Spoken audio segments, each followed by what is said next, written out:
Bonjour, bonjour, na balandi émission 100% artiste oye kumbami na votre humble serviteur PM Abenza babi PM Abenza ndeye yo PM Abenza nde makambu mikolo do babi mto pesa makambu mingi na TZ Focus TV babi to s'abonner penda na TZ Focus TV bo za décider do bo mona biloko qualité bo mona ba artiste solo da babi TZ Focus TV to s'abonner penza babi oza poso komela PM na WhatsApp.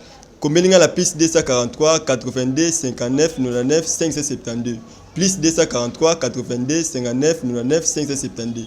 Merci l'ingénieur Nanga JC Kingong bami gola longue JC comme na The King JC The King n'avait comme moi l'ingénieur penazo bomanga fort The King JC Kingwangu. Merci na appel plamedité zo babi appel plamedité zo mon habit de France donc wana penda base nanga. Merci na Kevin Boya dans yo ko déjà place aux ali bambo te na place aux ali Calvao mafuta babi nanga babi vie Elimo Fimbo babi vie Elimo Fimbo nde makamdo to sala toujours branché na TZ Focus TV. Nazanga moko te nazana artiste na mino bolinga ka les grands acteurs donc artiste ba sala biso toujours ba kanza biso toujours ba Bob Marlène ba kanza biso ba Peter Kimbangu les grands artistes musiciens yemoko Marcel Mouya Max nga mo la bien Max Emoka Mouya Emoka kanani tomeko solo tomeko betali solo to ba Marcel Azanani balobi bonjour Marcel. Bonjour Pierre. Bonne santé. Ouais, santé ça normal dans un confinement. Ouais, donc comment on a déjà que santé ça final normal. Santé ça bien, yo moi diga que non, ils a moi pas si pour na obima ça dernier temps, compte tenu aussi à ba festival Moussoupe photo kende et tokete corona reporter nyonso donc parler guitare ka bon on est membre etam. Nine idée nine la ki Marcel au mosa musalo. Idée nine le Marcel comme beta bazuki wa ya barasta. N'habité. Bon, nous les bandina. Premièrement, on est dans l'église avec ma maman catholique parce que nous sommes catholique de naissance donc ma maman est catholique. Mère est dans l'église et c'est que moi n'est pas ça ni à côté. De mère benda moi na à côté de l'église. Pas ma wemba, tu yembi. Un moment, avant la côte à institut de beaux-arts, en académie de beaux-arts, dans le droit humanitaire artistique. Tu as zone qui n'a pas master, la digital connexion, il y a un groupe Moro. Tu sais moi plus que Ragam fil dans des gens. C'était nouveau dans la vie. Oh, écoutez écoute aussi mon flow. MC Riga et Marsha Dixon. Et pas quoi là. On peut dire haute fréquence au final. C'était encore comment avec Hicham Mourad, Babilo Wakala. On interprétait des trucs. Ouais. Yo, 100% qui sa connexion, peuple Jamaïca. Yo. Donc c'était en fait des chansons qui nous poussaient encore plus à côté dans le monde dans les. Ils avaient raga mon fil. Donc j'ai style Shaggy. Pour la bateau, bah il ragaté mais j'ai style Shaggy bah ranango. Shaggy bah ranango biloko wana. C'est par là qu'on a commencé, c'était en 2004. Na bana mai tout bandi biloko wana on a tout dans l'humanité artistique. Et à partir de 2009, on a eu aussi la premier groupe dans Ngai. Bu en C, donc boire en savoir. Donc c'est toujours mais la photo est bara que tout le monde est dans Roland dans photo tika. Donc c'était un peu ça le concept. Voilà, yo mo expliquer que donc titre que mo expliquer que combo ya groupe. Bu en C c'est ça. Donc photo est bara au tout comme photo est bara photo ça la photo est bara donc c'est en fait ça. Bu en C donc boire en savoir. Et à partir de 2011 voilà ça sous forme il y a des ngamo côté mais ngani na net mon PCD. Tu évoluer dans banoko jusqu'en 2011 après ça 2011 né na bandi sikoyo groupe nanga moko donc Arto de Brouillard donc Arto de Brouillard est na imposant na bandi tourner à qui donc interprétation ba soprano ba dans soprano rap ba bilo mo bon ça c'est comme métissage mais na découvert musique mo ba musique de recherche. C'est quoi la musique de recherche? Enfin d'abord un type mo ba bengelo ko kanza ba bilo mo bon radio kana home na académie de beaux-arts non ba bilo ko na bon. C'est une musique que j'apprécie et par là je me suis intégré maintenant dans Katia la musique de recherche en interprétant uniquement que lo ko kanza donc il y avait la seule personne que j'interprétais à cette époque-là. Ou ali ça ngapé ba mbongo non li mbongo na ngate mais mbongo ba Evra ba tout c'était Pascal lo ko kanza. Donc Pascal ndé mutu na non ça là. Si tu as un titre né mon amour non les langues fort. on a des titres à Marambo. Ou tu n'as pas ça peut bon en fait, on a téléspectateurs na yo. Ouais, merci Batbota branché. On a des gens à Marambo on peut le donner.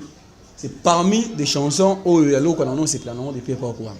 Merci. Teo ka chanson mukie bongo tozo ngasima. OK.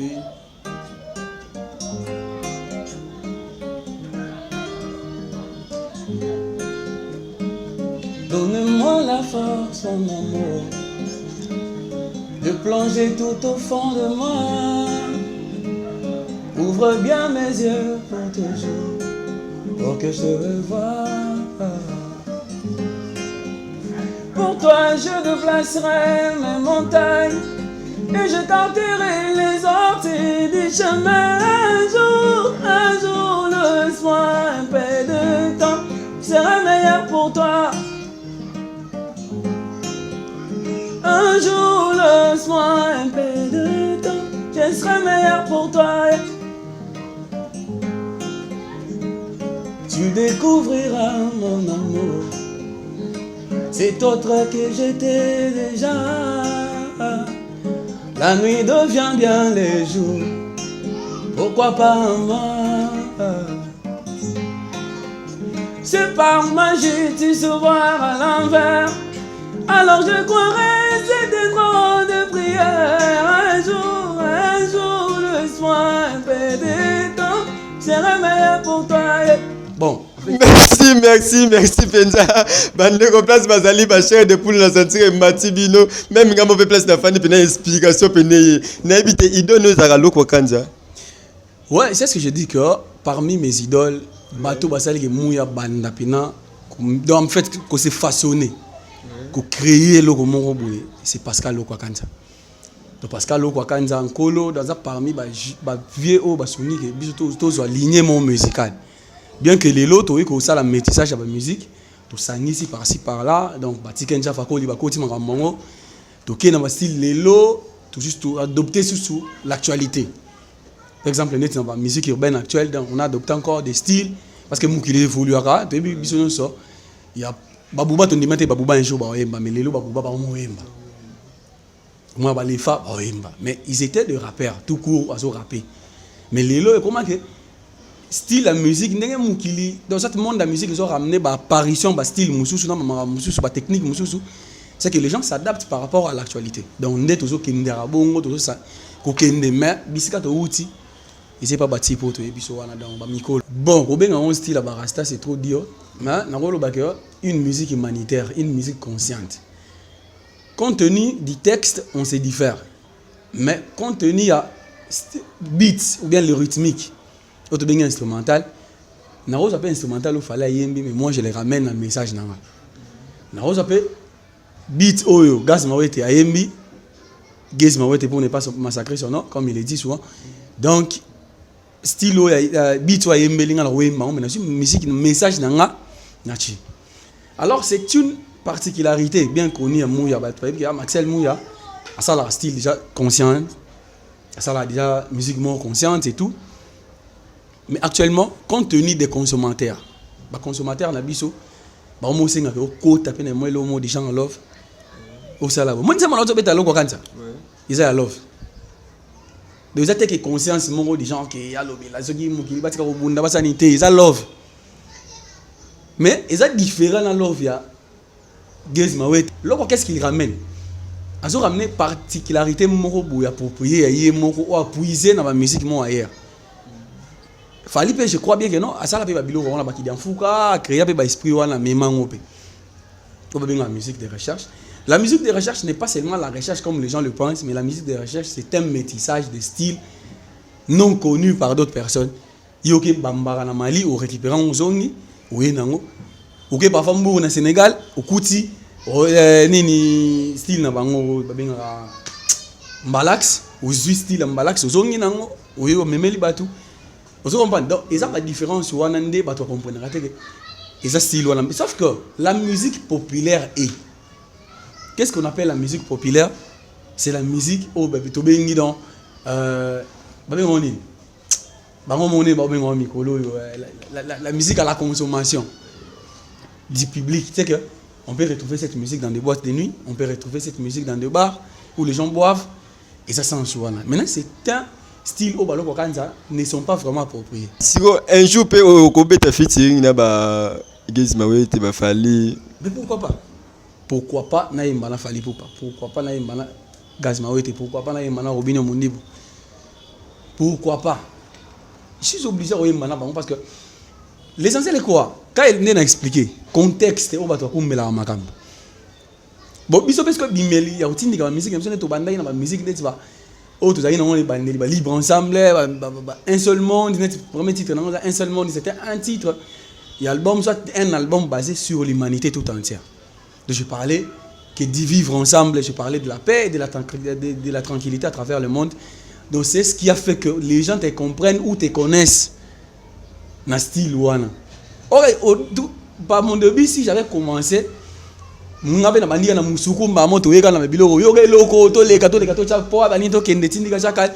que les gens allaient m'accueillir aussi de cette manière-là. Mais tellement que mon premier album avait parti dans style Moroboué, approprié à conscience, c'est que les gens gardent de moi toujours conscience. Marcel Minga Zalaka Osko, Banze Moudemika, il est là, Congo, Minga Yimba Est, Minga Yimba Congo, la biso pena awa, pour la mission, biso pour Marcel Ake, par exemple, na Kota la Fali Poupa, Marcel Ake, la par exemple, soit au moni place Moroboué, Marcel Bazana, na Gaze Fabulous, et ça moi passe. Na habité ozwaka tante to beaucoup de la kabobenga la kamabiso to habité. Bon, pour le quitter là-bas, tu t'es passé PM. Pour la nini, normalement, on est obligé d'aller voir les autres, suivre les autres pour oser marier les nabango. Soit oyer se situer. En fait, ça crée le lien que Moutou a se situé quelque part. Il s'est dit non. Ne fallait que boy, c'est une affaire qui m'a. Ne gaz Fabilou ça que boy.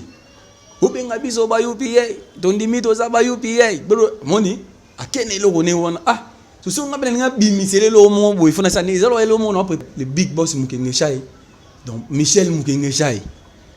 Et là on est mon a préparé wana na kati na ah et là on a créé na biboué. Si tu savais qu'un jour tu allais me plaquer, fallait pas m'épouser. C'est de ma vie que tu veux blaguer.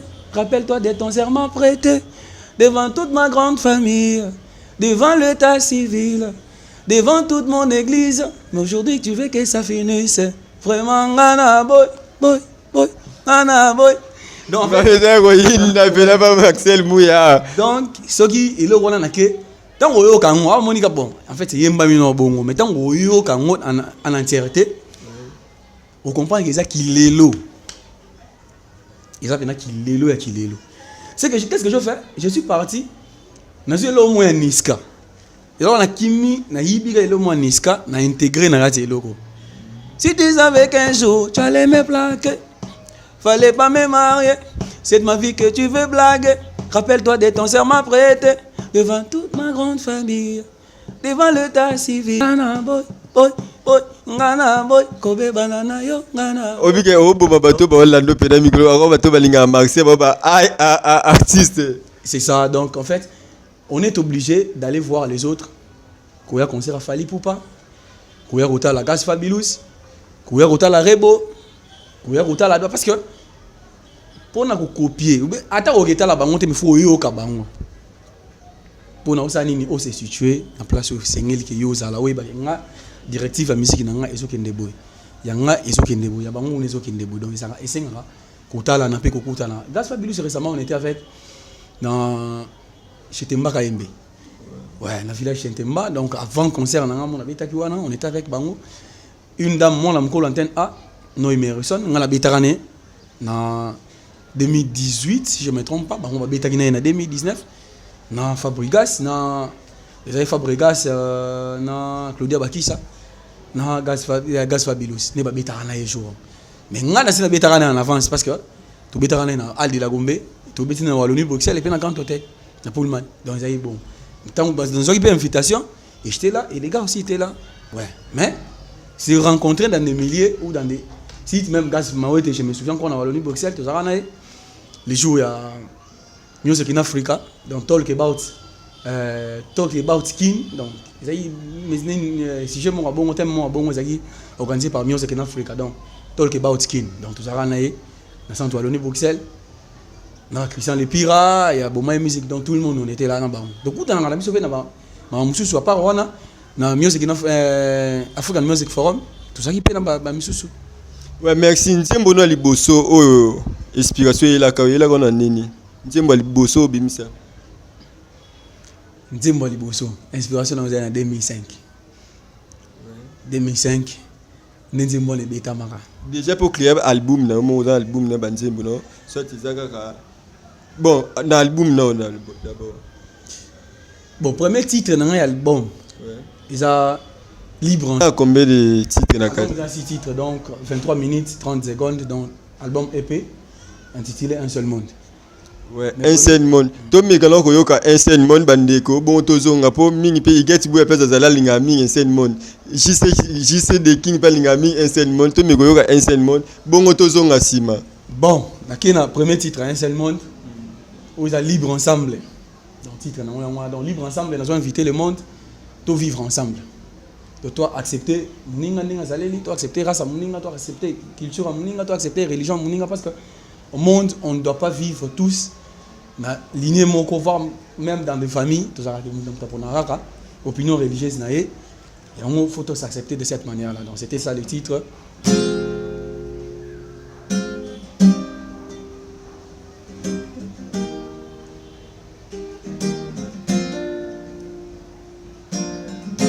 Musulmans et chrétiens, sortez dans la politique, vous êtes la troisième voie.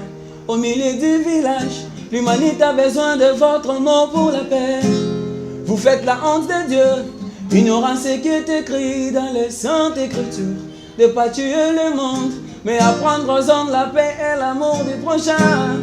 Non, non, non, non, non, non, non, non, non, non, non, non. Je vais pas tuer le monde à cause de la religion, non, non, non, non, non, non. Je vais pas tuer les hommes pour la couleur de leur peau, non.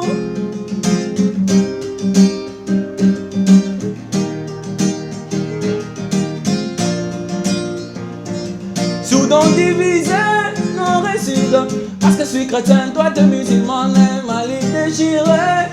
Parce que je veux les Corans et non la Bible, Centrafrique à saboter. Seulement parce que je veux Jésus-Christ et non à la Maroc de mon lit. Parce que je veux la mosquée, pas la cathédrale. Mais qu'est-ce qu'il manque d'autre pour que la paix règne au monde? Si jamais nous acceptons la religion de l'autre. Mais qu'est-ce qu'il manque d'autre pour que la tranquillité règne au monde? Si jamais nous acceptons la religion de l'autre. Façon de vivre dans la communauté, de supporter la fumée de son voisin. Il y a beaucoup de cultures, il y en a beaucoup de races dans le monde.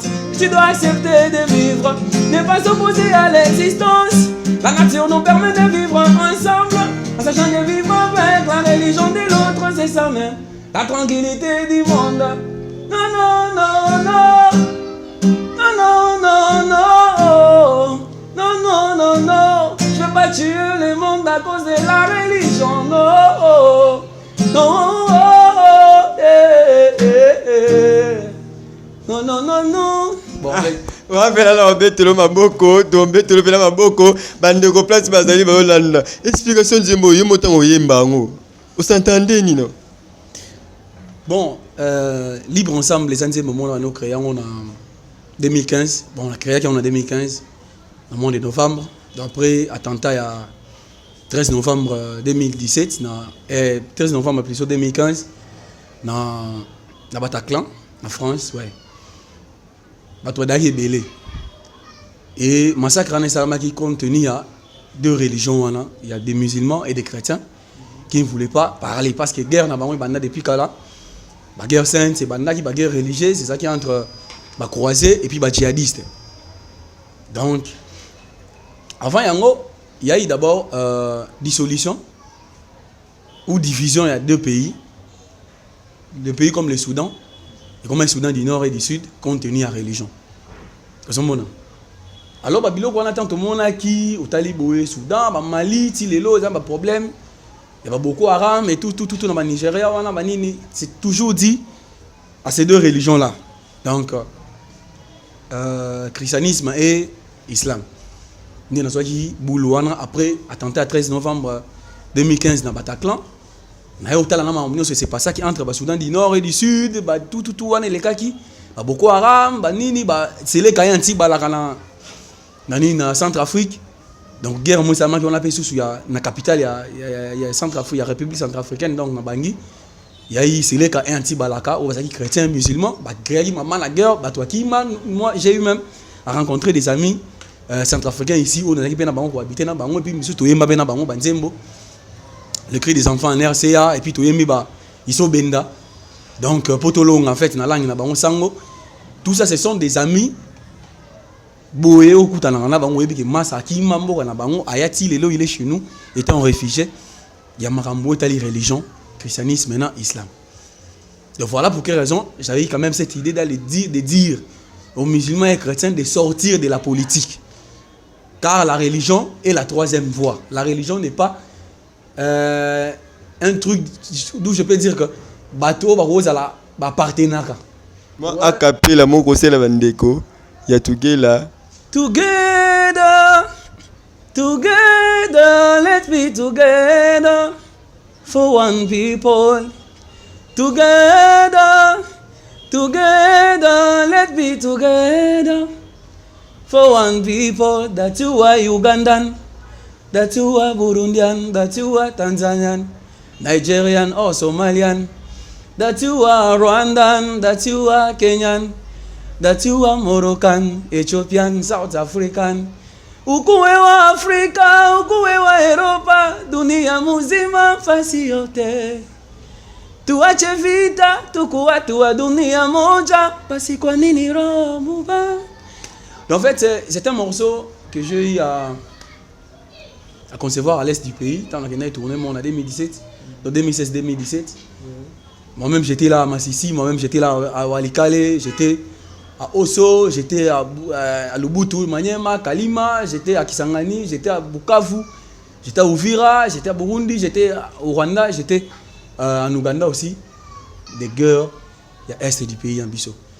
Donc, commençant par Ituri, donc Tokena Kisangani, Tokena. Donc, en fait, Kisangani, c'est Chopo, parce que tout bien en territoire, ma province, ma Chopo. Toujours Nord Kivu et puis Sud Kivu. Naba. Réfugiés qui pour leur interviewer, soit leur rassembler puis faire quand même quelques ateliers d'échange pour tout et et quand on a ça on a passé parce que moi-même j'ai vécu de cela à travers Wana de Moni na Salara morceau Wana ya Amani, donc ce qui veut dire la paix en Swahili, donc ils ont Amani. Nena salara mani na yemba pour que tout sangana do together message dans la is together donc ensemble dans en anglais ouais together let's be together dans Zakiwana. Et c'est là où même j'ai puisé mon tout dernier titre, en fait les tout derniers titres de l'album, c'était les titres clés de l'album Un seul monde. Un seul monde est créé à est pays que j'aurais souhaité encore faire kiffer aux gens parce que bah toi mingi na amani parce que amani na robe ta monter na po ikani na ça moi mukeka wa na robe ta monter derrière bani. Il y a des titres que les gens n'ont pas encore consommés de cet album, donc il faudrait que les gens écoutent le message sans kati koleka parfois amani les bayo qui la kan ouais. Il y a les titres de Un seul monde si je ne me trompe pas. Donc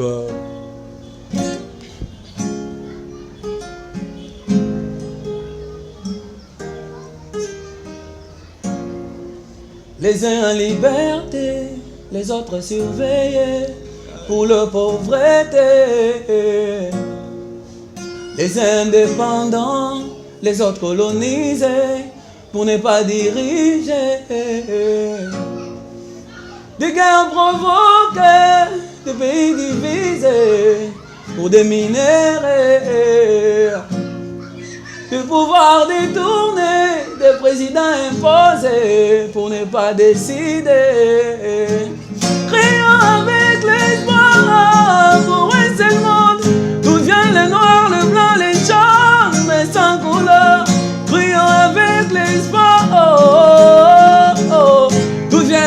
l'Afrique, l'Europe, l'Asie, mais sans frontières. Un seul monde, un seul monde, un seul monde, on vit sans frontières. Un seul monde, un seul monde, un seul monde, on vit sans couleur. Démocratie enseignée, mais les racismes pratiqués pour nous diviser, mais la justice corrompue pour mieux humilier. Toutes ces femmes violées et ces enfants opprimés, incapables d'attaquer. De bas armées plantées pour nous sécuriser, commencent à nous bombarder. Nous maltraiter, nous massacrer, nous enlever auprès de ceux qui nous sont chers dans la vie. Prendre nos biens, brûler nos maisons, on devient des identités effacées, sans histoire. Crions avec l'espoir pour un seul monde, d'où viennent le noir, le blanc, les jaunes, mais sans couleur.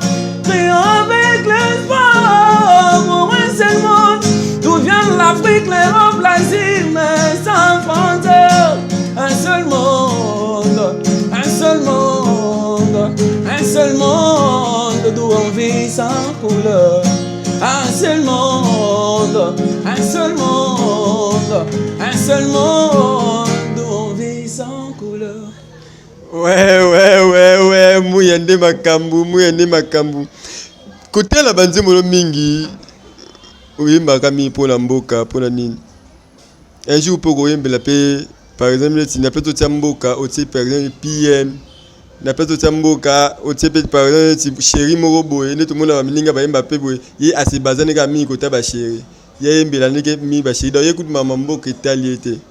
Yo peut un jour l'autre, on peut un jour peut aussi la moi Simo Benzembo. Ouais, pourquoi pas, ils ont déjà Benzembo Zalara.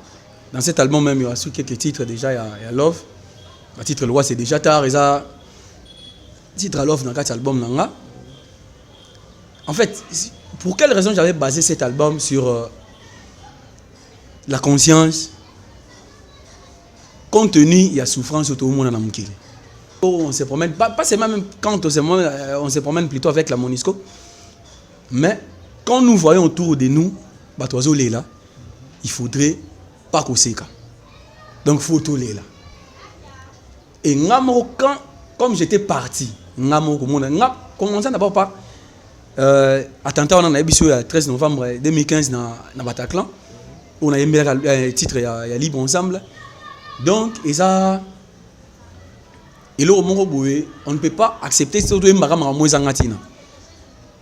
c'est le truc même que je vais dire aussi à d'autres autorités morales. Il y a un Nabiso, le roi Baoué Rasson, coup de chapeau à lui qui a fait déjà l'UNICEF à cette époque-là. UNICEF, oui, UNICEF c'est normal, oui, tu as chanté pour l'UNICEF, mais l'UNICEF n'est pas l'humanité. Il faut chanter pour l'humanité. Autorité morale, le roi Bafali Poupa, autorité morale, le roi Ferregola, Jibem Piana, Kofi Olomide, ce sont de mieux placés pour dire un mot. Bien que la musique ne peut pas changer la situation au monde, mais ceux qui sont au pouvoir au monde peuvent se servir de notre musique pour changer la situation au monde. Quand Félix Tshisekedi est là et qu'il entend ou il suit notre musique à la télé, qui parle d'un truc bien, contredisant par exemple la corruption. Et les paroles que nous artistes pouvions ou pouvons sortir ou écrire dedans, le président de la République a dit mais ce gars il a bien dit. Ce sont des trucs que j'ai jamais même pensé. Alors le président peut changer maintenant la situation du pays à travers la musique là qu'il a écoutée. C'est par là aussi la musique peut changer la situation au monde, peut changer aussi la situation du pays. Maintenant, toutes les autorités morales qui sont là, voilà. Mais ça, bêtise, ouais, bon, en fait, c'est une musique commerciale comme ils appellent. Oui, moi aussi je le fais. Pourquoi pas chanter aussi pour les noms de quelqu'un. Mais je venais de dire tout à l'heure, comme le boss Michel Mukengeshai. Après Michel Mukengeshai, on a six frappé Mbala Patrona, donc en direct de USA.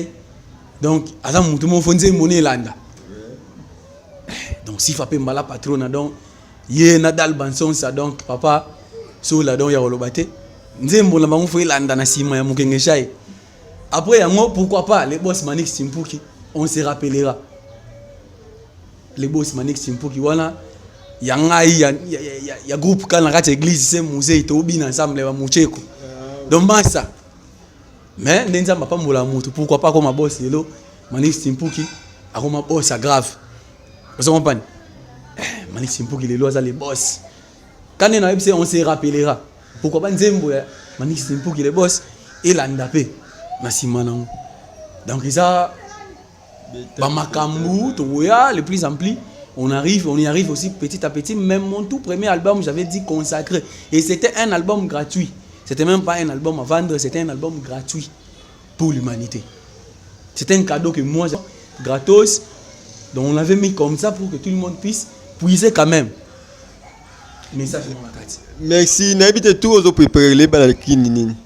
Donc dans le monde na tieto la nini. Aux un studio soit tout ça déjà dans bureau de jeux salaki. Aux la raï bimatonde. En fait, en ce moment, il y a ma maman qui est à la télé. Merci maman, thank you maman for everything you did for me. I love you. Escuta a palavra na minha coração porque você faz tudo para mim. Já chorei muito na minha vida. Você ainda me abandonaste, tua filho. Você vende todas as coisas para mim. A pessoa te ofende para mim. Recebe a glória magi. Porque estás bonita tudo em dia. Maman Christine, Kabedi, maman Namouya. En fait, ma maman est là à la télé, il y a tout le monde. Quand elle a déjà ma maman, on a ma chaîne Nyon, en fait, on a l'Exara, la musique Nangaï, et sur les cas, ma maman est Zawana. Mais après, ma maman, nous avons près de tout. Yonde bolingo nangaï à motema. Yo me mama banzo manga soki wapia ngayo vraiment na koko kate. Ngana koko kate vraiment nako de wana de silaki na ministre to préparer mukenge chai après mukenge chai to tindike lo mona suka wana ya sifa pe mbala patrona donc Nadal Banson ça et puis to clôturer non maxi single mo à 3 titres to boaki bon ma maman il a single et bimaki après album un seul monde na boaki ma maman après ma maman ce qu'on a préparé maxi single wana donc près de toi titre El Bosso mukenge chai deuxième titre et puis la patrona. Donc on a le troisième titre. On a dédié na Sifa Pemba la patrona en direct de l'USA. Non bah bien USA na Philadelphia donc Philadelphie na USA Sifa Pemba la patrona ça on a donc titre mon dédié na d'Albasson ça donc n'est toujours katano on a donc talara confinement. Merci Tomo chité na biso Tomo comme na biso na suka bande va taper na Marcel éviter programme na faut pesa batu programme ba yeba Marcel azana orchestre ne répétera wapi au plus mon numéro de téléphone moi ba dédicace moi ba bilo rebelle ça là moi bien.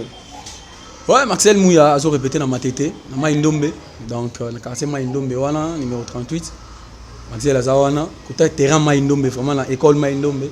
Normalement on allait même déjà être au Rwanda pour le 6 juillet Oyo parce que j'avais déjà le concert le 8 juillet dans Rwanda le festival Afropolitan Nomade déjà organisé par Vanessa Kanga, donc ça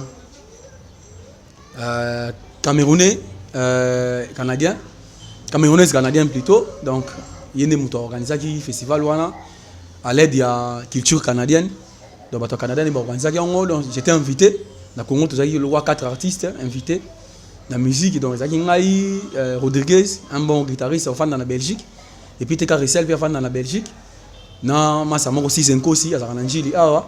Donc, il y a 4 ans qui sélectionné pour nous en Rwanda d'ici le 6 juillet. Pour le festival, il y a les 7, les 12. Donc, nous en Rwanda. Après Rwanda, j'allais être encore le 1er août à Kampala, en Ouganda pour la Biennale de Kampala.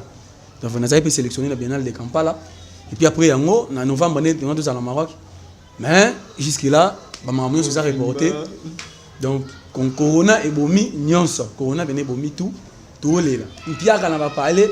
Oti to vandi mpia keza awa to ko kate. Taka bana poto balanda moto salo. Baluka be batinda. Donc à travers PM, donc Maxel Mouyanda répond on soyez ça pété. comme voilà Maxel Mouya déjà il y a 5 mots donc A X E L après on séparer au tient Mouya il y a 4 il y a pas donc M U Y A donc Maxel Mouya M A X E Y M A X E L M U Y A Maxel Mouya donc partout oh t'as pas moi même pour suivre aussi banze mon autre beta awa au courrier on est na YouTube on est partout dans la plateforme dans Facebook réseaux sociaux tout tous aliwana Maxel Mouya donc les Congolais d'ici comme d'ailleurs donc na recépé vraiment na bino nyonso aux alibanda diaspora mboka na biso obo soutenir de la bonne musique on est là pour ça Bolanda Maxel Mouya azande na bino Congolais il a aussi du talent que vous pouvez soutenir. Voilà pour quelle raison nazo senga bino n'importe où vous êtes en Belgique comme Tino Mbondama sananga Tino donc na min fan moi si na yena bébé asika so bota mambote belé Tister Ikomo bon anniversaire na ebike anniversaire sur les gars relaté awa et les gars qui avant-hier na souhaitant on sous awa joyeux anniversaire Tister Ikomo na mère na parlé en direct à Belgique na besa mbote na belé na Canada donc trésor mon concours les ici fait mala patron en direct ya Philadelphie na obosa noté Chic Massasu na bi Chic Massasu na mère na libota mobimba mbote ze belé donc boleki tellement belé na ba télé ni na oloba de yoki halu en direct à Belgique na bi on a vu ça en verse ça na mboka nini mais de yoki halu plus maman Eva Maes ba mbote belé ouais exactement na Maxel Mouya bino mona Maxel babito s'abonner pardon pena bandeko s'abonner za ngo pasteur cliquer quand eloko wana ka s'abonner ka aux additions bano mona na banzemba Maxel na biloka Maxel babie mo pe Maxel Mouya TV zali bo s'abonner peut toujours na Maxel Mouya TV donc bo za toujours décider merci na bino to comme na biso na suka to chité na biso déjà pour RDG comme na suka babi to za toujours penser merci na juste toujours kingwangu babi kingwangu nde makambo babi olingo comme la PM na WhatsApp bien PM comme na plus 243 82 59 99 572